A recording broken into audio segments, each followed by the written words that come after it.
และทั้งหมดนี่ก็คืออยู่เมืองสังทอง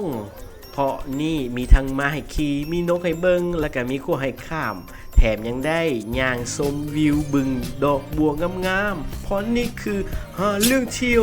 ถ่ายรูปชิวๆพร้อมแล้วไปเบิ่งกันเลย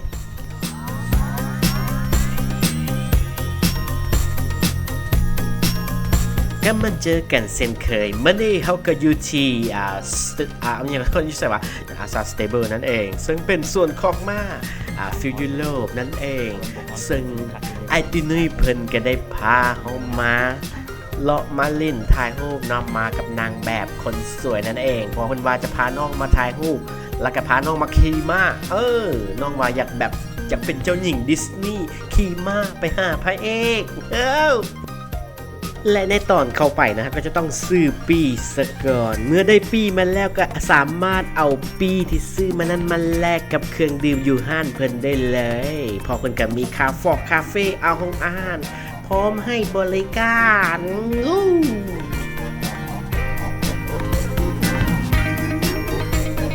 แล้วก็แน่นอนเมื่อเฮาพักผ่อนกินน้ำเย็นๆเรียบร้อยแล้วเฮาก็มาต่อกันทีกับกิจกรรมขี่ม้าซึ่งเป็นไฮไลท์เดสของห้านเพิ่นเลยก็ว่าได้นี่ก็เราจะพาทุกคนไปขี่ม้ากัน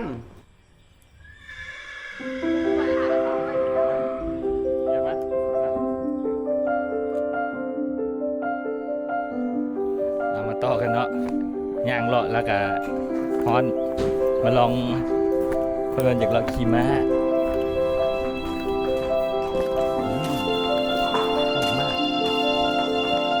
ตัวนี้อ่ะ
ก็ถือได้ว่าจบคลิปกันเลยละกันเนาะยูนี่ก็ถือเป็นบอนท่องเที่ยวอีกบอนหนึ่งที่น่าสนใจของเมืองสังทองนั่นเองซึ่งมันก็บ่ได้ไกลหลายนะก็แค่เลาะเลียบไปตามแคมป์ของยูนี่ก็จะมีทั้งกาแฟมีทั้งห้องพักมีทั้งม้าให้เฮาขี่แล้วก็มีวิวดีๆให้เฮาได้เบิ่งกันหวังว่าทุกคนคงจะมีความสุขหรือว่าแฮปปี้กับคลิปของเฮาเนาะเป็นยังไงก็อย่าลืมกดไลค์ให้เด้อแชร์ให้แน่พอกันอยากให้ทุกคนซัพพอร์ตแน่ช่วยซัพพอร์ตผู้ชายคนนี้เนี่ยเด้อนั่นแหละเราเจอกันคลิปหน้าแล้วว่าเราจะไปเที่ยวใส่สามารถคอมเมนต์หรือบอกเราได้เนาะว่าอยากให้เราไปเที่ยวใส่กับหาเรื่องเที่ยวไปละเจอกันคลิปหน้า